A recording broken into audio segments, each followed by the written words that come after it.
Donc, bonjour Vincent. Allô? Notre sujet en découverte de la vie culturelle est le début dans le domaine du cinéma.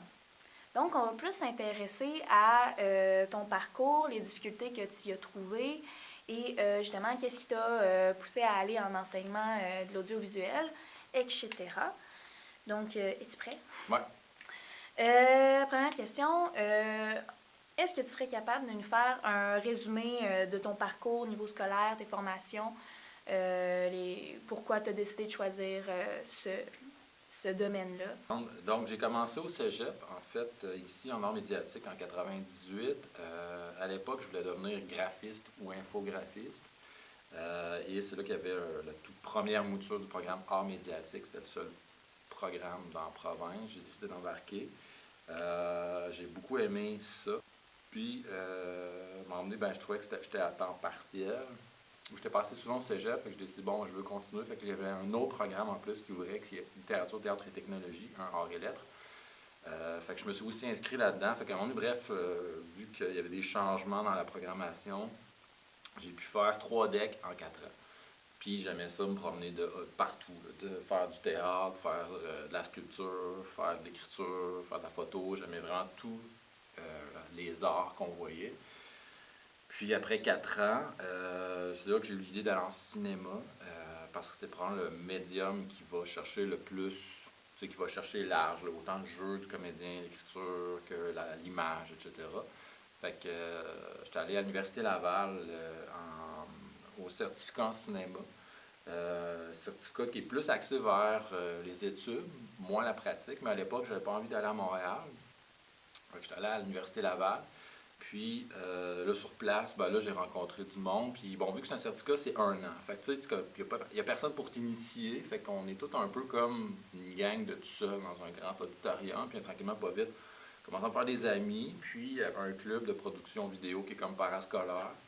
Et vu que c'est un programme plus axé sur les études, tout le monde a envie de faire des films. Fait que là, c'est là que c'est comme plus dans le hors-cours qu'on se retrouvait. Puis dans cette gang-là, il y avait ce qu'ils appelaient, il y a du monde qui ont dit « Hey, ça vous tenterait-tu de starter un festival de films? » Moi, j'ai fait « OK, ouais, go. » J'ai levé ma main, tu sais, parce que personne ne levait sa main. Puis je trouvais que ça avait de l'air cheap, que personne ne lève sa main. Je dis « je vais embarquer, tu sais, parce qu'il n'y a personne qui se propose. » Là, j'ai commencé avec d'autres personnes. On a starté un festival de films. Ça s'appelle le FFEQ, Festival de film étudiant de Québec. Fait que là, première édition, là, ça a super bien été. Ça marchait bien. Fait que là, je me suis dit, bon, on va continuer. Fait que là, j'ai fait ma première année en cinéma. Après ça, je me suis inscrit au bac multi. Fait que là, j'ai pu comme aller piger dans le tas de cours. Je me suis comme patenté une formation en cinéma avec les cours qu'il y avait à l'Université Laval. Parce que, bon, tu sais, en cinéma, c'est plus à Montréal. Ou à la limite à l'UQAC, à Chicoutimi, il y avait une formation quand même intéressante pour le cinéma. Mais bref, moi, j'étais allé chercher des cours en théâtre encore une fois. J'allais chercher des cours en art visuel. Fait que j'étais comme un peu une espèce d'électron libre qui allait chercher les cours à gauche, à droite. Puis à un moment donné, il y avait le profil entrepreneurial qui démarrait. Fait que j'ai fait comme un profil entrepreneurial sur ma formation. J'ai fait 5 ans d'université et les 5 ans, j'ai été au festival. Tu sais, en fait, la seule raison pour laquelle j'étais à l'université, c'était pour m'occuper du festival. J'avais comme un projet d'entreprise par rapport à ça. Puis on était allé chercher Télé-Québec, c'était hot. Puis à un moment donné, bang, ma blonde de l'époque est tombée enceinte, puis j'ai fait OK, il va falloir faire autre chose de ma vie qu'être étudiant. J'ai eu un contrat qui est atterri de même, comme un peu par hasard, parce que vu que je m'impliquais beaucoup dans le milieu, ça c'est un conseil que j'ai à donner à tout le monde qui veut commencer, c'est faites quoi? Bouge. Moi je joue au soccer depuis que je suis jeune, puis si tu veux une passe, bouge. Si tu n'auras jamais une passe à faire, hey, shit! En t'impliquant dans ton milieu, le monde te reconnaît, c'est voir que tu te donnes à ta communauté, puis que tu as des idées, puis tu vas aller de l'avant. C'est ma première opportunité de travail, c'était ça. C'était genre de faire un gros PowerPoint pour un truc de recherche. C'était sur les Inuits, dans le Grand Nord. C'était une enquête de santé publique, et il y avait besoin d'une espèce de formulaire vidéo qui explique c'était quoi la recherche aux participants. Fait que c'était en anglais, c'était en inuktitut. Fait que c'était ma première expérience de travail, c'était en 2004. Puis, c'est ça. Puis là, j'ai continué l'école. Puis, à un moment donné, une autre gang qui avait entendu parler de mon travail là-dessus sont venus me voir. C'était l'Université McGill. Puis là, quand j'ai appris que ma blonde était enceinte, là, j'ai eu le contrat. J'ai dit, OK, on t'engage, on t'amène dans le Nord à Iqaluit. Là, je dis, où Iqaluit? Iqaluit, je pensais que c'était au Québec, mais non, c'est à la terre de Baffin. Fait que là, je passais un mois là-bas, à essayer de me débrouiller tout seul, à faire une vidéo qui est comme c'est ça, encore une fois, c'est un consentement de recherche, un formulaire de consentement pour participer à une recherche. C'était genre 4 pages de blablabla. Il fallait que tu rendes ça beau et attrayant, puis digeste pour du monde qui n'ont pas nécessairement une super bonne maîtrise de l'anglais à l'écrit. Fait que ça a bien pogné. Puis après ça, ben, de fil en aiguille, j'ai eu d'autres contrats. Jusqu'à ce que en 2010, là, j'aille un projet vraiment de documentaire. C'était comme, nous avons fait une recherche, on voudrait un documentaire sur cette recherche. Fait qu'on a un budget de temps. Fait que ça a été mon premier film, qui était, bon, ça s'appelle Woodstock. Ça prend l'œuvre, c'est comme l'aboutissement des PowerPoint un peu sketch jusqu'à un film complet tourné avec expérience humaine là, à l'appui. Puis en parallèle, ben là, il cherchait un prof au cégep. Puis j'avais appliqué. Je pouvais comme. Je l'avais pas étudié pour être professeur. Je voulais faire des films. C'était ça mon but dans la vie. Puis il m'a dit bon, tu sais, t'as un enfant. Bon, c'est sûr que ça peut être cool d'être professeur.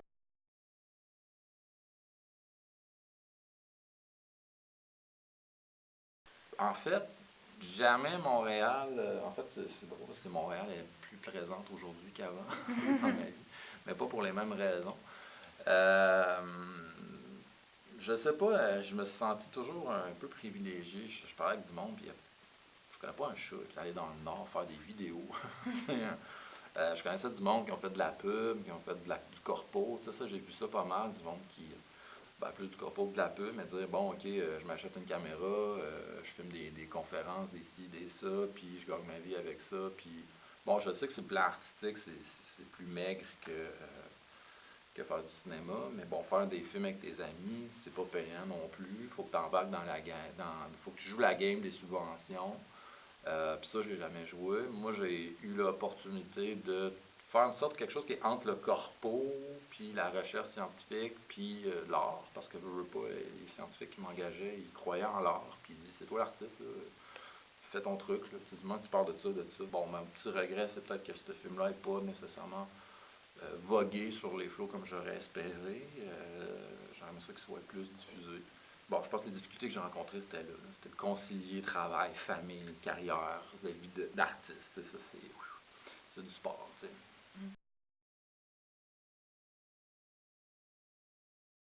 Bouge. Bouge. Fais de quoi, va, essaye, n'aie pas peur. Tu sais, le cinéma, si tu présentes un film devant 10 personnes dans ton sol, c'est du cinéma. C'est un chemin facile. Je veux dire, c'est un chemin facile. C'est une avenue où il y a les choses sont plus tracées. C'est probablement plus facile de faire son chemin vers la métropole. Les infrastructures sont là. En même temps, beaucoup de monde sont là, fait que la compétition est forte. Moi, j'aspirais à ce que le cinéma soit affaire de territoire au grand complet, et non pas que le propre de quelques kilomètres carrés. T'sais. Je veux dire, je suis pas contre, je suis pas pour Montréal. Je sais que c'est un élément très facilitateur. C'est plus facile de vivre du cinéma à Montréal qu'à Québec ou ailleurs au Québec. Mais je pense que ça prend du monde pour se battre, pour faire vivre le cinéma. Puis, comme j'ai dit, si tu fais des films, je pense qu'il y a différentes formes de cinéma. J'aime beaucoup Chicoutimi pour ça, parce qu'ils ont un festival de films. Il y a des cinéastes de la place qui, oui, vont aller ailleurs un peu le temps de faire d'aller chercher un peu un financement, etc., mais on sent qu'ils reviennent. Moi, je pense que c'est important pour ça. Sinon, si on prend toute la culture, on la condense juste à un point, je trouve que ça appauvrit. Donc, comment as-tu trouvé l'entrevue? Ça est toujours très intéressant. J'ai vraiment essayé, c'est sûr que j'avais déjà entendu son affaire de festival, là, puis tout, c'était cool. Mais le point qui m'a plus pogné, c'est que, tu sais, il a dit qu'il faut bouger. Ouais. Puis que si on veut faire, mettons, du travail ici, il faut se battre, être comme foncé. Puis disons, moi, je préférais plus le chemin facile, tu sais, j'aime pas ça me battre pour mes affaires. Puis en même temps, mon but, c'est pas de créer. Je veux participer. Je veux aider les gens à raconter leur histoire. Parce que moi, en ce moment, j'ai pas d'histoire à raconter, là. Toi, c'est pas nécessairement le côté, disons, création, plus je veux faire partie de l'équipe, je C'est ça. veux être dans ce milieu-là. Exactement, c'est ça. Fait que c'est pour ça que le chemin à Vincent est différent de ce que j'aimerais prendre parce que... Puis aussi, il avait l'air d'avoir un chemin qui était beaucoup plus au niveau du documentaire que de la création d'un court-métrage, etc. Fiction, ouais, c'est ça. Puis toi, tu trouvais ça comment? J'ai aimé ça parce que Vincent a une manière de dire les choses quand même très vraie. Donc, on comprend facilement le message qui ne va pas passer par quatre chemins, il va vraiment dire ce qu'il pense. Oui, puis ses métaphores aussi, ses métaphoriques, ce qu'il dit. Ouais. Par exemple, ce que j'ai vraiment apprécié, c'est, disons, la métaphore au niveau du soccer, parce que si tu fais pas l'effort de courir pour avoir la passe, tu l'auras jamais, la passe. Puis, tu sais, c'est vraiment quelque chose qu'il faut comprendre si on veut aller plus loin. C'est vraiment s'impliquer qui va aider, se faire connaître. C'est sûr que là, il n'a pas beaucoup parlé au niveau de, disons, se faire des contacts, mais lui, ça a été vraiment des offres qu'il a fait. Puis c'est naturel aussi. C'est bien d'avoir naturellement la participation, puis tout. Et tout. Ouais, moi aussi, je crois que je l'ai quand même, cette participation naturelle. Toi aussi. On aime ça, les gens, la communication. Alors, il va s'en aller. Puis ça m'a fait du bien d'entendre que c'est pas forcément en allant à Montréal que... Oui, c'est comme il a mentionné, c'est un chemin un petit peu plus facile parce qu'il est comme déjà tracé.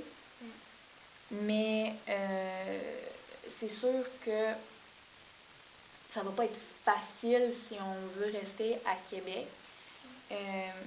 Mais ce n'est pas impossible, puis c'est ça que j'ai bien aimé de son point de vue, c'est que lui aussi, lui est à Québec. C'est sûr que c'est pas sa carrière première parce qu'il est enseignant avant tout, même si c'était pas prévu dans son CV.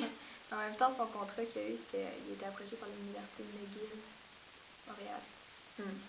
Fait que quand il a dit ça, je vais attends, tu peux bien aller ailleurs, mais c'est quand même là, le cœur de tout. Là.